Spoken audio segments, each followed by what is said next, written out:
নমস্কার, আমি মৌসুমী। শিলালিপিতে আপনাদের সবাইকে স্বাগত জানাই। শোনাচ্ছি সাহিত্যিক বিমল মিত্রর আসামি হাজির। গল্প পাঠ ভালো লাগলে শেষে একটা লাইক দিয়ে যেতে ভুলবেন না। এখনও যারা আমার চ্যানেলটা সাবস্ক্রাইব করেননি তাদের সকলের কাছে আমার অনুরোধ, প্লিজ আমার চ্যানেলটা সাবস্ক্রাইব করে নেবেন। পাশে যে বেল নোটিফিকেশনটা আছে সেটা অবশ্যই প্রেস করে দেবেন।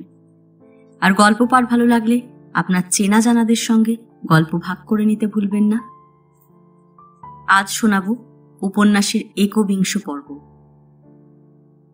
কলকাতা শহরের জনতা বিধ্বস্ত অঞ্চলের একটা কেন্দ্রে তখন আর একটা মানুষের ভাবনা আর একদিকে কক্ষ পরিবর্তন করেছে। কোথায় সেই নবাবগঞ্জ আর কোথায় এই কলকাতা। কলকাতাতে আগেও এসেছে সদানন্দ, কিন্তু আগে এসেছে বাবার সঙ্গে গড়ের মাঠ দেখতে, চিড়িয়াখানা দেখতে, ট্রাম, বাস, গাড়ি, মানুষ, ভিড় দেখতে, কালীঘাটে পুজো দিতে, মানুষের মহোৎসব প্রাণ ভরে উপভোগ করতে।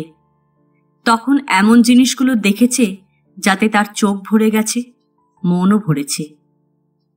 কিন্তু এই থানার হাজত ঘরে বসে আর এক কলকাতা দেখল সদানন্দ। কিন্তু কতটুকুই বা দেখল সে, কতটুকুই বা দেখতে পেলে?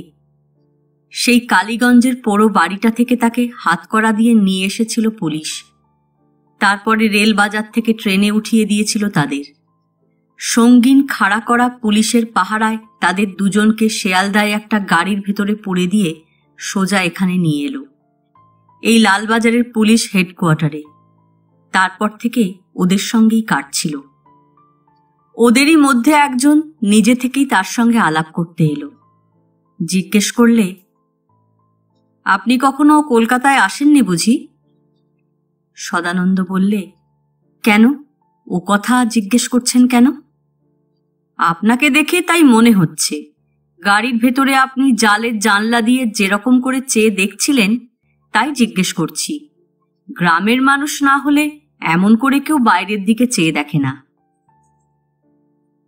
সদানন্দ বললে, না, আগে আমি বাবা মার সঙ্গে অনেকবার কলকাতায় বেড়াতে এসেছি। আপনি কি করেন? কিছুই করি না। কিছুই করেন না? কিছু করবার দরকার হয় না বুঝি? পৈতৃক জমিদারি আছে? সদানন্দ বললে, হ্যাঁ। ভদ্রলোক বললে, আপনারাই হচ্ছেন আসল কালপ্রিট। আপনাদের জন্যই ইন্ডিয়ার যত অশান্তি। আপনারা ইংরেজদের চেয়েও বেশি শয়তান। সদানন্দ বললে, ঠিকই বলেছেন। ভদ্রলোক অবাক হয়ে গেল। জিজ্ঞেস করলে, ঠিকই বলেছি? হ্যাঁ, আপনি ঠিকই বলেছেন। এতটুকু অন্যায় বলেননি। আপনাদের সঙ্গে আমি একমত। ভদ্রলোক আরো অবাক। ভদ্রলোক আর কিছু না বলে অন্য চারজনের কাছে গিয়ে ফিসফিস করে কি যেন বলতে লাগলো। তার কথা শুনে সবাই সদানন্দর কাছে এলো। আবার নতুন করে নাম, ধাম, পিতৃপরিচয়, জন্মস্থানের বিবরণ জানতে চাইলে। খানিকক্ষণের মধ্যেই বেশ ঘনিষ্ঠ আলাপ হয়ে গেল। তাকে তাদের সঙ্গে জড়িয়ে ফেলবার জন্য তারা দুঃখ প্রকাশও করলে। একজন বললে, আমাদের জন্য আপনারও শাস্তি হয়ে যাবে। শাস্তি? শাস্তির কথা শুনে সদানন্দর হাসি পেল। বললে, শাস্তি তো আমি এমনিতেই পাচ্ছি, আবার নতুন করে আমাকে গভর্নমেন্ট কি শাস্তি দেবে? যারা কথা বলছিল তারা সবাই সদানন্দরই বয়সী। ট্রেনে যতক্ষণ ছিল ততক্ষণ বেশি কথা হয়নি। পুলিশের দল তাদের ঘিরে রেখে দিয়েছিল। সকলের কোমরেই দড়ি বাঁধা। প্ল্যাটফর্মে, ট্রেনের কামরায় বাইরের লোকেরা তাদের দিকে হাঁ করে চেয়ে দেখেছে। সকলের চোখেই একটা কৌতূহলী দৃষ্টি, যেন মানুষের সমাজে এই কজন এক আলাদা জাত, এক ব্যতিক্রম। একজন বললে, দেখছেন কিরকম করে লোকগুলো চেয়ে দেখছে আমাদের দিকে, আমরা যে ডাকাত। সদানন্দ ওদের কথাগুলো শুনছিল। তার মনে হচ্ছিল এমন ধরনের মানুষ আগে কখনো দেখেনি সে। তাদের নবাবগঞ্জের নিতাই, কেদার, গোপাল, আরও কত ছেলে যারা বারোয়ারি তলায় বসে গল্প করে, রাত্রে যাত্রার রিহার্সাল দেয়, পুজোর সময় পাল খাটিয়ে থিয়েটার করে, এরা তাদের থেকে আলাদা। আপনি ওই ভাঙা বাড়িটার মধ্যে কেন গিয়েছিলেন? সদানন্দ বললে, আমি ওখানে প্রায়ই যাই, ওখানে যেতে ভালো লাগে আমার। কিন্তু আপনার বাড়ি তো নবাবগঞ্জে, আপনি কালীগঞ্জে যান কেন? বাড়িতে আপনার কে কে আছে? সবাই আছে, বাবা, মা, ঠাকুরদাদা, আমার বউ। বউ? আপনি বিয়েও করেছেন নাকি? সদানন্দ বললে, আমি বিয়ে করিনি, আমার বিয়ে হয়েছে। অল্প সময়ের মধ্যে এমনি অনেক কথা হয়ে গেল তাদের মধ্যে। সদানন্দ জানতে পারলে যে তারা ডাকাতি করে টাকা জোগাড় করে সেই টাকা দিয়ে বন্দুক পিস্তল কেনে দেশের শত্রুদের খুন করবার জন্যে। সদানন্দ ওদের যতই দেখছিল ততই অবাক হয়ে যাচ্ছিল। ওরা কজন বেশিরভাগই নিজেদের মধ্যে থাকত, ফিসফিস করে নিজেদের মধ্যে কি সব আলোচনা করত। অথচ একসঙ্গে ধরা পড়েও সে যেন জেলখানার মধ্যেই এক ঘরে। সে যেন জাতিচ্যুত, তাকে যেন ঠিক বিশ্বাস করছে না ওরা। তবু একজনের সঙ্গে তার বেশ ভাব হয়ে গেল। তার নামটা আজও মনে আছে, প্রিয়তোষ। প্রিয়তোষ সরকার। ভারী চমৎকার দেখতে, যেন আগুনের একটা আস্ত টুকরো। প্রিয়তোষ বললে, আপনাকে বোধহয় ছেড়ে দেবে এরা। সদানন্দ জিজ্ঞেস করলে, কেন? পুলিশ ইন্সপেক্টর আমাদের জিজ্ঞেস করছিল আপনার সম্বন্ধে। আমি বলেছি ও আমাদের দলের নয়। সদানন্দ বললে, কেন ও কথা বলতে গেলেন? আমি চাই আমারও আপনাদের সঙ্গে জেল হোক। প্রিয়তোষ বললে, শুধু তো আর জেল নয়, হয়তো ফাঁসিও হতে পারে, কিছুই বলা যায় না। সদানন্দ হাসল। ভাবছেন ফাঁসির কথা শুনে আমি ভয় পাব? ভয় পাবেন না? না, জেল হলেও আমার আপত্তি নেই, ফাঁসি হলেও আপত্তি নেই। সদানন্দর কথা শুনে প্রিয়তোষ সরকার খানিকক্ষণ তার দিকে হাঁ করে চেয়ে রইল। তারপর চলে গেল নিজের দলের বন্ধুদের কাছে। তারপর সবাই মিলে দল বেঁধে আবার তার কাছে এলো। এবার তার দিকে সবাই আরো স্পষ্ট করে চেয়ে দেখলে। তাদের ধারণা হয়েছিল বীরত্বের দিক থেকে তাদের বুঝি জুড়ি নেই। কিন্তু অচেনা আর একজনের সাহস দেখে যেন তার ওপর তাদের শ্রদ্ধা হতে লাগল। একজন বললে, আগে জানলে আপনাকে আমাদের দলে নিয়ে নিত মশাই। আপনার মতো হাজার হাজার ছেলে আমাদের দরকার, যারা প্রাণ দিয়ে দেশের শত্রুদের খুন করতে পারবে। কিন্তু বড় দেরিতে আপনার সঙ্গে দেখা হয়ে গেল ভাই। সদানন্দ বললে, আপনারা বুঝি মানুষ খুন করেন? প্রিয়তোষ বললে, নইলে কি আর টাকার জন্য ট্রেন লুট করেছি? সদানন্দ বললে, কিন্তু সব দোষ কি আর তাদের একলার? আমাদের মধ্যেও তো এমন অনেক লোক আছে যাদের খুন করলে দেশে শান্তি আসে। আছে বই কি, তারা হলো মির্জাফর। সেই মির্জাফরদেরও আমরা খুন করি। সদানন্দ বললে, কিন্তু যদি বিদেশিরা কোনোদিন চলে যায়, মির্জাফররাও চলে যায়, তখন কাদের খুন করবেন? তারা এ কথার মানে বুঝতে পারলে না। বললে, আপনি কাদের কথা বলছেন? সদানন্দ বললে, তারা যে প্রত্যেক বাড়িতে বাড়িতেই রয়েছে।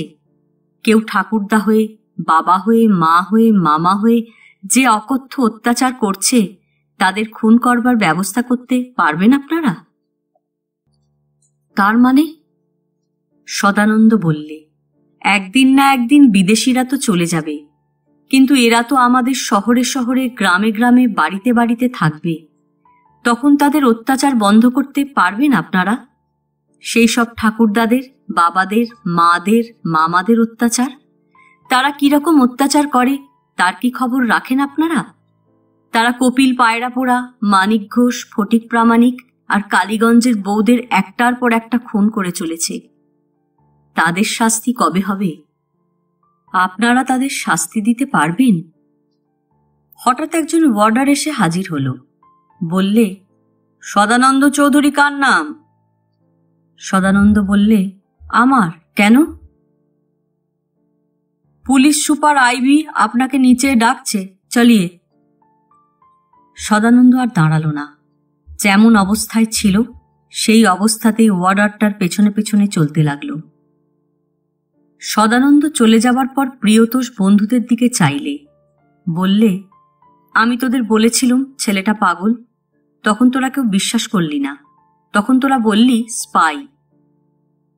অন্য সবাইও ঠিক করলে পাগলই বটে। আসলে সারা জীবন সদানন্দকে সবাই পাগল বলেই ধরে নিয়েছিল। এও তার জীবনের এক ট্র্যাজেডি। অথচ এ পৃথিবীতে কে যে পাগল আর কেই বা শেয়ানা, সেইটাই বিচার করবার জন্য একটা মানুষও কি খুঁজে পেয়েছে সে? মাঝখান থেকে বদনাম হলো শুধু তার, সেই নাকি পাগল। কিন্তু সে কথা এখন থাক। ওদিকে একটা বিরাট টেবিলের সামনে দাঁড়িয়ে তখন তাকে একটার পর একটা জেরা করে চলেছিল সাদা চামড়ার আইবি অফিসার। কোথায় বাড়ি, তার বাবার নাম কি, পোড়ো বাড়ির মধ্যে সে কেন সেদিন গিয়েছিল, অনেক অনেক প্রশ্ন। কখনো ভয় দেখিয়ে, কখনো মিষ্টি কথা বলে তার কাছে কথা আদায় করতে চেয়েছিল সাহেব। কিন্তু তার একটাই কেবল কথা যে তাকে জেলে পুরলেও তার আপত্তি নেই, ফাঁসি দিলেও না। শেষকালে সাহেবের যখন সব সন্দেহের নিরসন হলো আর রিপোর্টেও যখন কিছু পাওয়া গেল না, তখন হুকুম হলো, যাও, get out, get out of this place. Sadananda প্রথমে বুঝতে পারেনি, বললে, কোথায় যাব? আর কয়েকজন বাঙালি ইন্সপেক্টর দাঁড়িয়েছিল সেখানে। তারা বললে, বাইরে চলে যান, আপনি ফ্রি। ফ্রি?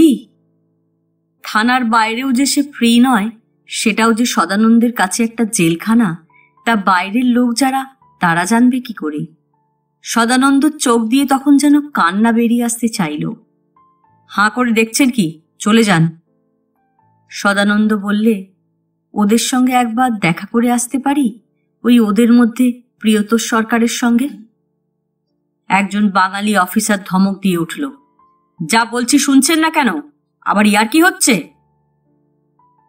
সদানন্দ আর দাঁড়াল না। ঘর থেকে বেরিয়ে বিরাট কম্পাউন্ড, কম্পাউন্ডের মধ্যে অনেক লাল পাগড়ি, অনেক সাদা পোশাক পরা পুলিশ, গাড়ি ভ্যানের ভিড়। সবাই জানল সদানন্দ চৌধুরী নামে যে ছেলেটিকে কাল ধরে আনা হয়েছে তাকে হাজত ঘর থেকে ছেড়ে দেওয়া হলো। কিন্তু একটা কথা কেউই জানতে পারল না যে সে সত্যিই ছাড়া পেলে না। শুধু একটা ছোট হাজত ঘর থেকে সে আর একটা বড় হাজত ঘরে গিয়ে ঢুকল। এ হাজত ঘরে ছাদ নেই, আকাশ আর দেওয়াল নেই, শুধু আছে বন্দি মানুষদের ভিড়। এইটুকুই যা তফাৎ। এখানে সবাই তারই মতো মানুষ। তারা ভাবছে তারা স্বাধীন, কিন্তু না, আসলে বন্দি তারাও। ছাড়া পেয়ে সদানন্দ রাস্তায় এসে দাঁড়াল। চারদিকে অসংখ্য ব্যস্ততা যেন মানুষের রূপ ধরে রাস্তায় ছুটে চলেছে। এ সেই নবাবগঞ্জের মতো নয়। সেখানে সবাই ব্যস্ত হতে চায় কিন্তু পারে না।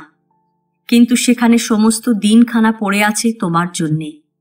কত কাজ করার করো না, আর কাজ যদি না থাকে তো বারোয়ারি তলায় কেদারের দোকানের মাচায় বসে পরচর্চা করো। সেখানে ঢালাও ক্ষেত খামার। ইচ্ছে হলো তো নদীর ধারে নিরিবিলির মধ্যে নিজের নিঃসঙ্গতা দূর করো। কিন্তু এখানে উল্টো। সকলের মুখের দিকে চেয়ে সদানন্দর মনে হলো এখানে যেন কেউ কারো নয়, সবাই নিঃসঙ্গ, তবু সবাইকে জড়িয়ে নিয়েই একসঙ্গে মরতে চাইছে। শুনুন। সদানন্দ পাশ ফিরে দেখলে একজন লোক তার দিকে চেয়ে হাত পেতে আছে। একটা পয়সা দেবেন? সদানন্দ বুঝল লোকটা ভিখিরি, অথচ গায়ে জামা, পরনে ধুতি, পায়ে জুতোও রয়েছে। বাইরে থেকে ভিখিরি বলে বোঝাই যায় না। সদানন্দ পকেটে হাত দিলে পয়সা তার কাছে আছে কিনা তাও জানা ছিল না। পুলিশে ধরবার পর তার জামা কাপড় সবকিছু তল্লাশি করেছিল তারা। হঠাৎ খেয়াল হলো পকেটে তো তার কিছু নেই, অথচ নবাবগঞ্জে ফিরে যেতে গেলে তো ট্রেন ভাড়া লাগবে।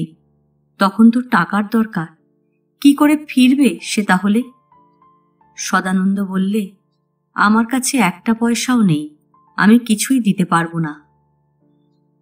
কথাটা লোকটা বিশ্বাস করলে কিনা কে জানে। হয়তো কল্পনাও করতে পারেনি যে সদানন্দ সদ্য সদ্য পুলিশ হাজত থেকে বেরিয়েছে। আর কল্পনা করতে পারবেই বা কি করে? তার জামা কাপড়ের চেহারায় তো লেখা নেই সে আসামি। লোকটা চলে গেল যেদিকে যাচ্ছিল। তারপর হয়তো আর একটা লোকের কাছে গিয়ে আবার নতুন করে হাত পাতবে। লোকটার কাছে সবাই বড় লোক, সবাই তার চাইতে অর্থবান, সুতরাং চাইতে তার কিছু লজ্জা নেই। কিন্তু সদানন্দ এই শহরে কার কাছে হাত পাতবে? তার বাড়ি ফেরার ট্রেন ভাড়ার টাকা সে কার কাছে ভিক্ষে করবে? সমস্ত কলকাতার শহরটা ততক্ষণে আরও ব্যস্ত হয়ে পড়েছে। কারো অভাব দুঃখ দারিদ্র্যের দিকে দেখবার সময় আর তখন নেই কলকাতার। সদানন্দ সেই নিষ্ঠুর নির্মম কলকাতার দিকে চেয়ে সেখানেই চুপ করে দাঁড়িয়ে রইল। বুঝতে পারলে না এখানে সে কোন কাজে লাগবে, এই পৃথিবীতে তার কিসের প্রয়োজন।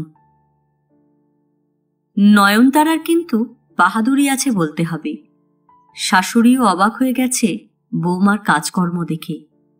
বাবা এসেছে, সুতরাং নয়নতারাও যেন অন্য মানুষ হয়ে উঠল একেবারে। একবার রান্নাঘরে যাচ্ছে, আর একবার যাচ্ছে বাবার কাছে। শাশুড়ি একবার ডাকলে, বৌমা। শাশুড়ি সেই সকাল থেকেই আর ঘর ছেড়ে বেরোয়নি।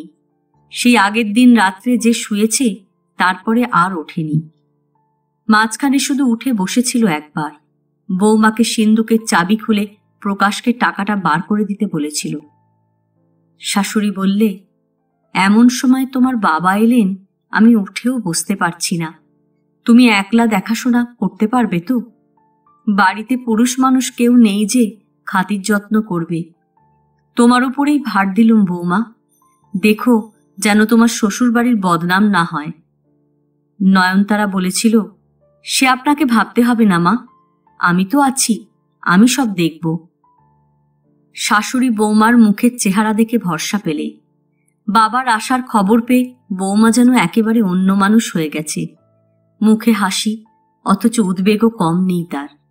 বললে, চান করবার ব্যবস্থা করতে বলে দিও বৌমা। নয়নতারা বললে, বাবার সঙ্গে তার একজন ছাত্রও এসেছে।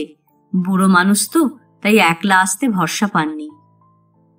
ভালোই তো, গৌরীকে আমার কাছে একবার ডেকে দিয়ে তুমি বাবার কাছে গিয়ে বসো গে। আমি গৌরীকে বলে দিচ্ছি কি কি রাঁধতে হবে। বাড়িতে কুটুম এসেছে, সুতরাং এ বাড়ির গিন্নির নিজেরই সব করার কথা। গৌরী আসতেই শাশুড়ি বললে, হ্যাঁ রে, বেয়াই মশাইরা খাবেন, যেন নিন্দে না হয় দেখিস। তোর দাদা বাড়িতে নেই, একা সব পারবি তো? না আমি যাব? গৌরীর তখন সময় ছিল না কথা বলবার। বললে, তুমি ওসব নিয়ে মাথা ঘামাচ্ছ কেন বৌদি? তুমি চুপ করে শুয়ে থাকো না। আমি আছি, বিষ্টুর মা আছে, বৌমা রয়েছে, কাজের লোকের কি অভাব? সত্যিই কোনো অসুবিধেই হলো না কারো।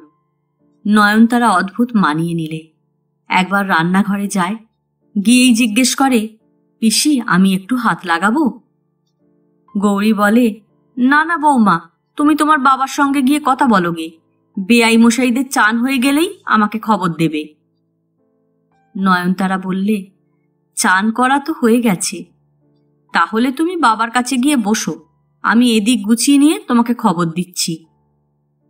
নয়নতারা বললে, বাবার কাছে বসেই তো এতক্ষণ গল্প করছিল, মাঝখানে শুধু একবার দেখতে এলুম, তুমি একা সব কি পারবে? খুব পারবো, তুমি এখান থেকে যাও তো। এই তো সামান্য দুজনের খাওয়া, এই গৌরী একদিন 100 জনকে এক হাতে রান্না করে খাইয়েছে। নয়নতারা আর দাঁড়ালো না সেখানে, এক দৌড়ে আবার সোজা চলে গেল বাবার কাছে। কালীকান্ত ভট্টাচার্য আর নিখিলেশ তখন স্নান টান সেরে বসে আছে আরাম করে। এতদিন পরে নয়নতারার সঙ্গে দেখা। অনেক সাধ করে তিনি এই নবাবগঞ্জের চৌধুরী বংশের মেয়ের বিয়ে দিয়েছিলেন। এখানে আসবার সময় অনেক দুর্ভাবনা নিয়ে এসে হাজির হয়েছিলেন। মেয়ের শ্বশুর বাড়িতে গিয়ে কি দেখবেন, কি শুনবেন তারই ভাবনা ছিল। কিন্তু এসে পৌঁছনোর পর থেকে মেয়ে তার খাতির যত্ন করতেই ব্যস্ত, একটা কথা বলবার সময় পর্যন্ত পায়নি। এবারই প্রথম নয়নতারার শ্বশুরবাড়ির ভেতরটা এত ভালো করে দেখলেন তিনি। বারবাড়ির চেহারাটা সেবারই দেখেছেন, কিন্তু এবার মেয়ে একেবারে বাবাকে ভেতরের বাড়িতে নিয়ে বসিয়েছিল। সেবার মেয়েরা এখানে পৌঁছে দিয়েই চলে গিয়েছিলেন, কিন্তু এবার অন্য রকম। তিনি চারিদিকে চেয়ে চেয়ে দেখছিলেন। গ্রামের বাড়ি বটে, কিন্তু তারই মধ্যে কি চমৎকার ব্যবস্থা। উত্তর দিক দিয়ে বাড়ির সদরে ঢুকতে হয়, তারপরে বাড়ির চণ্ডীমণ্ডপ বাঁয়ে রেখে সোজা ভেতরে ঢুকে যাও। বাঁয়ে দক্ষিণে ধান, চাল, সর্ষে, ছোলার মড়াই, আর বাঁয়ে সার ঘর। বৈঠকখানা থেকে শুরু করে অতিথি অভ্যাগতদের জন্য থাকার ব্যবস্থা। তার শেষ প্রান্তে দোতলায় উঠবার সিঁড়ি। দোতলায় যা কিছু 1-1.5 ঘর আছে সবই কর্তাবাবুর দখলে, সেটা তাঁরই এলাকা। এরপর উঁচু একটা পাঁচিল, তারই মাঝখানে দরজা। সেই দরজা দিয়ে ভেতর বাড়ির উঠোনে গিয়ে পড়বে। কালীকান্ত ভট্টাচার্য কুয়োতলায় স্নান করতে করতে সবই দেখছিলেন। পশ্চিম দিকে কত বড় বাগান, বাগানের দক্ষিণে ভেতর বাড়ির পুকুর, ইট বাঁধানো ঘাটের ওপর সিমেন্টের বেঞ্চি। এই ঘাটে নয়নতারা চান করে নাকি? নয়নতারা বললে, না বাবা, আমি কুয়োতলায় ঘেরা ঘরে চান করি। শাশুড়ি আমাকে পুকুরে নামতে দেন না, বলেন তুমি সাঁতার জানো না বৌমা, তুমি পুকুরে নেমো না। ভট্টাচার্য মশাই বললেন, তা শাশুড়ি তো তোর খুব ভালো বলতে হবে। হ্যাঁ, খুব ভালো বাবা। গয়না গাঁটি, টাকা কড়ি, সিন্ধুকের চাবি পর্যন্ত আমাকে দিয়ে দিয়েছে, এই দেখো না। শুধু বাবা নয়, নিখিলেশও দেখলে।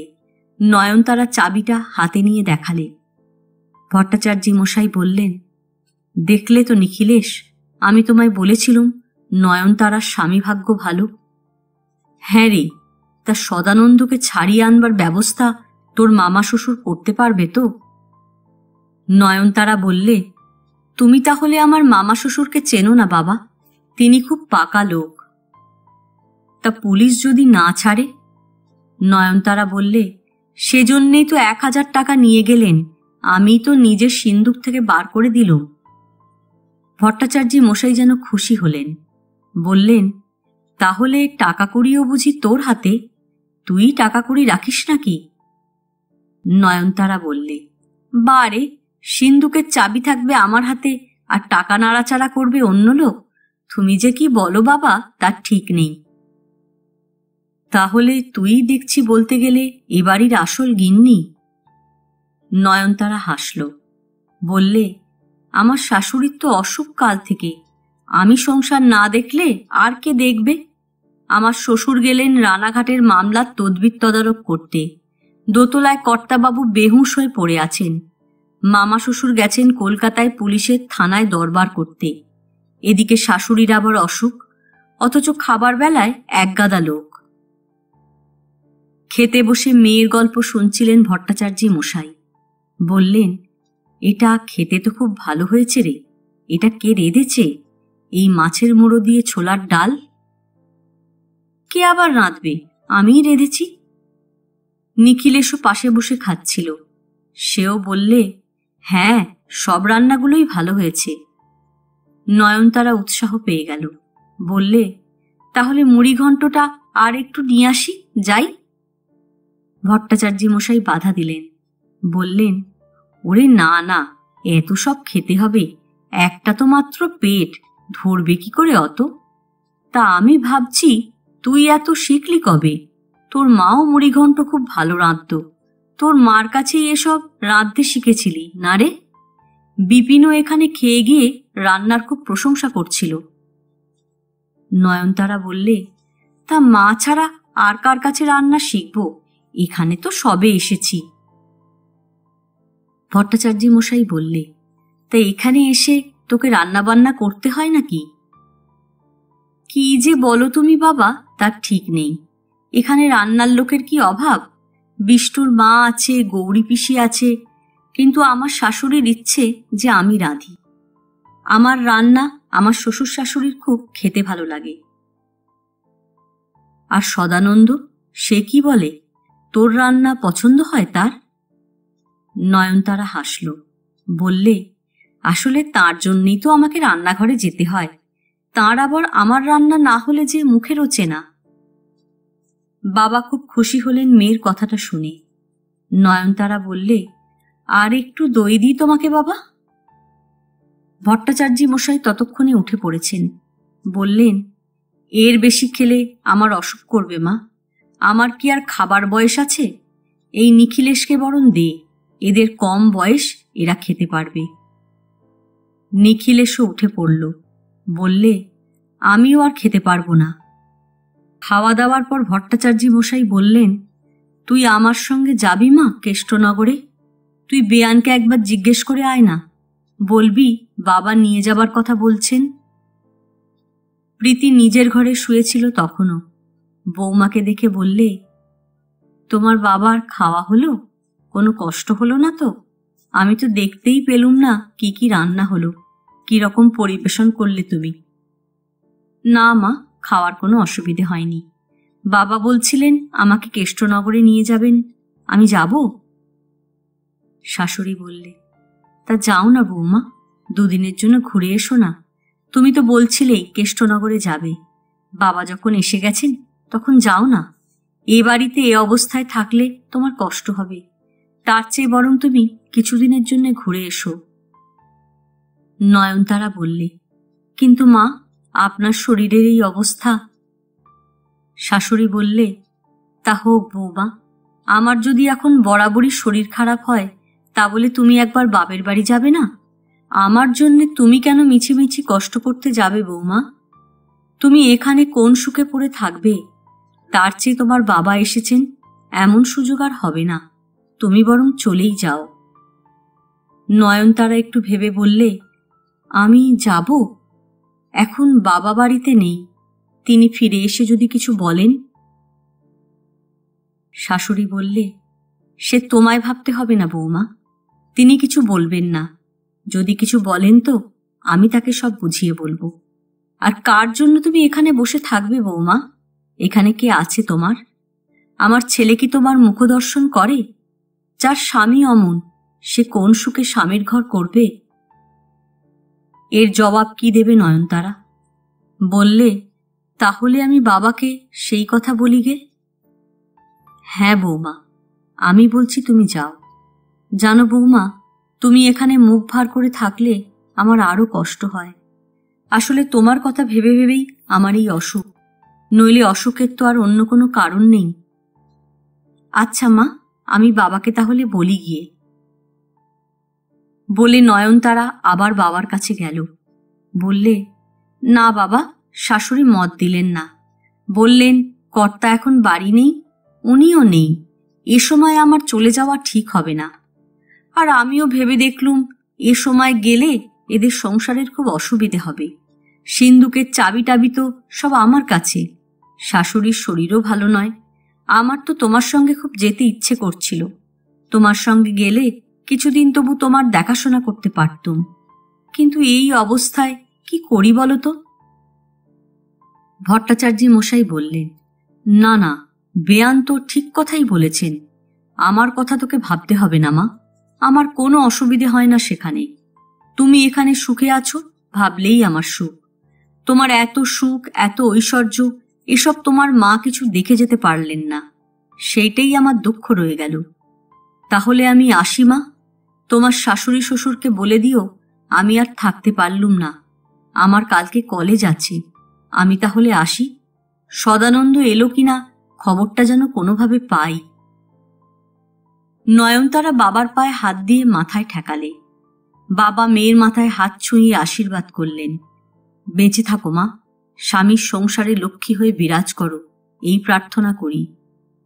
বলে বিদায় নিয়ে বাইরে এলেন। নিখিলেশও সঙ্গে সঙ্গে আসছিল। দিনু আগের থেকেই সব বন্দোবস্ত করে রেখেছিল, রজবালি স্টেশনে পৌঁছে দেবে। নয়নতারা বারবাড়ির সীমানায় এসে জানলা দিয়ে উঁকি মেরে দেখতে লাগল। গাড়িতে উঠলেন বাবা, নিখিলেশও উঠল। তারপর গাড়িটা ছেড়ে দিলে। সদর দিয়ে বেরিয়ে গাড়িটা একেবারে রাস্তায় গিয়ে পড়ল। তারপর আর দেখা গেল না। নয়নতারার চোখ দুটো ছলছল করে উঠল। তারপর জানালাটার পাল্লা দুটো বন্ধ করে দিলে। গাড়িটা তখন বারোয়ারিতলা দিয়ে চলেছে। ভট্টাচার্য মশাইয়ের মনটা বড় ভারী ভারী লাগছিল। মেয়ের সুখ, মেয়ের ঐশ্বর্য দেখে খুশি যেমন হয়েছিলেন, তেমনি মেয়েকে ছেড়ে আসতে খুব কষ্টও হচ্ছিল তাঁর। পাশে নিখিলেশ চুপ করে বসেছিল। ভট্টাচার্য মশাই বললেন, কি নিখিলেশ, তুমি চুপ করে আছো যে, কেমন দেখলে? আমি বলেছিলাম না যে নয়নের ভালো ঘরে বিয়ে হয়েছে? কত বড় বাড়ি দেখলে? আর নয়নের রান্না কি চমৎকার সেটাও বলো। সব ওর মায়ের কাছে শেখা, বুঝলে? ওই রকম ছোলার ডালের মুড়ি ঘন্ট নয়নের মাও রাঁধত। নিখিলেশ স্বীকার করলে, বললে, হ্যাঁ, রান্নাটা খুব ভালো হয়েছিল মাস্টার মশাই। রাস্তার পাশে বেহারি পালের বেনে মশলার দোকান। গরুর গাড়িটার ভেতর অচেনা মুখ দেখে একটু কৌতূহল হলো বেহারি পালের। গাড়িটা যে কর্তাবাবুর তার রজবালিকে দেখে বুঝতে পারলে, কিন্তু গাড়ির ভেতরে ওরা কারা? সেখানে দাঁড়িয়ে জিজ্ঞেস করলে বেহারি পাল, মশাইরা কোত্থেকে আসছেন? ভট্টাচার্য মশাইয়ের সেদিকে নজর পড়ল, কিন্তু উত্তর দিলে রজবালি। সে বললে, আমাদের বেয়াই মশাই মেয়ের সঙ্গে দেখা করতে এসেছিলেন। বেহারি পাল হাত জোর করে কপালে ঠেকালে, বললে, আপনারা ব্রাহ্মণ, প্রণাম হই। ভট্টাচার্য মশাইও নিয়মানুযায়ী প্রণাম করলেন। বললেন, আপনি? আমার নাম বেহারি পাল, আমার এই বেনে মশলার দোকান। তা মেয়ের আপনি বিয়ে দিয়েছেন বটে, কিন্তু কুটুম ভালো হয়নি। হঠাৎ কথাটার আকস্মিকতায় ভট্টাচার্য মশাই যেন স্তম্ভিত হয়ে গেলেন। কোথাকার কে বেহারি পাল, তার এ মন্তব্য করবার কতটুকু অধিকার তাও তিনি বুঝতে পারলেন না। হঠাৎ এ মন্তব্য করার উদ্দেশ্য কি তাও তার বোধগম্য হল না। কথাটা শুনে তিনি কিছুক্ষণের জন্য যেন হতবাক হয়ে চেয়ে রইলেন ভদ্রলোকের দিকে। কিন্তু রজবালি তখন গাড়ি ছেড়ে দিয়েছে। বেহারি পালের বেনে মশলার দোকান ছাড়িয়ে যখন অনেক দূরে চলে এসেছে, তখন যেন ভট্টাচার্য মশাইয়ের মুখে প্রথম কথা বেরোল। বললেন, নিখিলেশ, ভদ্রলোকের কথাটা শুনলে? ও ভদ্রলোক ও কথাটা বললে কেন বলো দেখিনি? নিখিলেশ বললে, পাড়া গাঁয়ের লোক তো, ওরা অমনি পরশ্রী কাতর হয় মাস্টার মশাই, ও কথা নিয়ে আপনি মাথা ঘামাবেন না। কথাটা ভট্টাচার্য মশাইয়ের খুব মনোপুত হল। বললেন, তুমি ঠিক বলেছ নিখিলেশ, ঠিক বলেছ তুমি। এই পরশ্রী কাতরতার কথা পল্লীগ্রামে কেউ কাউকে সহ্য করতে পারে না, অথচ তুমি তো নিজের চোখেই সব দেখলে, নিজের কানেই সব শুনলে। কুটুম কি খারাপ করেছে নিখিলেশ, তুমিই বলো? মেয়ে আমার ভালো ঘরে পড়েনি? ডাকাত বলে ভুল করে যদি জামাইকে ধরে নিয়ে যায় তো জামাই কি করবে? আমার জামাইয়ের তো কোনো দোষ নেই। নিখিলেশ বললে, কে কি বললে তা নিয়ে আপনি অত ভাবছেন কেন মাস্টার মশাই? লোকে কি কারো ঐশ্বর্য সহ্য করতে পারে? আপনার মেয়ে ভালো ঘরে পড়েছে, এতেই ওদের ঈর্ষা হয়েছে। ওদের রাগ কেন চৌধুরীদের বাড়িতে অত সুন্দরী বউ হয়েছে, আসল কথাটা হলো তাই। ভট্টাচার্য মশাইও নিখিলেশের কথায় সায় দিলেন। বললেন, তুমি বিচক্ষণ ছেলে নিখিলেশ, তুমি ঠিক বলেছ, সব ওদের ঈর্ষা। আমি আর ও নিয়ে মাথা ঘামাবো না, এই আমি চুপ করে রইলুম। বলে তিনি চুপ করে রইলেন। আর গ্রামের ধুলো রাস্তার ওপর দিয়ে রজবালি গাড়িটা চালিয়ে নিয়ে যেতে লাগল। আজ এ পর্যন্তই। উপন্যাসের দাবিংশ পর্ব নিয়ে অন্যদিন আসব। গল্প পাঠ ভালো লাগলে লাইক, শেয়ার, কমেন্টস করতে ভুলবেন না। আজকের মতো নমস্কার।